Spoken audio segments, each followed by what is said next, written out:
పిల్లవాడు ఎప్పుడు ఏడిస్తే అప్పుడే పుట్టాడని అంటాం కదా. ఏడవకపోతే ఏడిపించేనా మరి చేస్తాం. చిన్నపిల్లవాడు ఎక్కడ ఏడిచ్చాడో, ఎక్కడ పాలు త్రాగాడో అక్కడే పుట్టాడు అని మనం గుర్తిస్తాం.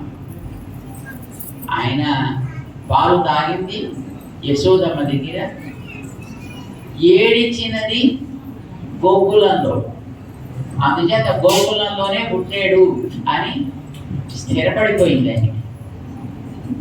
15 ఏళ్ల కాలం గోకులంలో ఉన్నాడు ఆయన.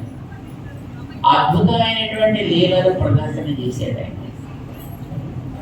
ఎవరు ఊహకి కూడా అందనివి, ఎవరు చెయ్యలేనివి భగవంతుడు ఆయన చేసి చూపించాడు. పుట్టగానే కొత్త రకమైన పుట్టుక. 4 చేతులతో ఎవడైనా పుట్టాడా? కానీ పుట్టాడు. డ్రెస్ చేసుకుని ఎవరైనా పుడతాడా? నో. రకరకాల ఆభరణాలు పెట్టుకుని ఎవరైనా పుడతాడా?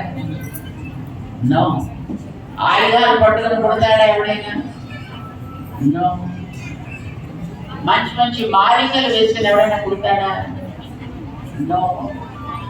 కానీ అలా పుట్టాడు.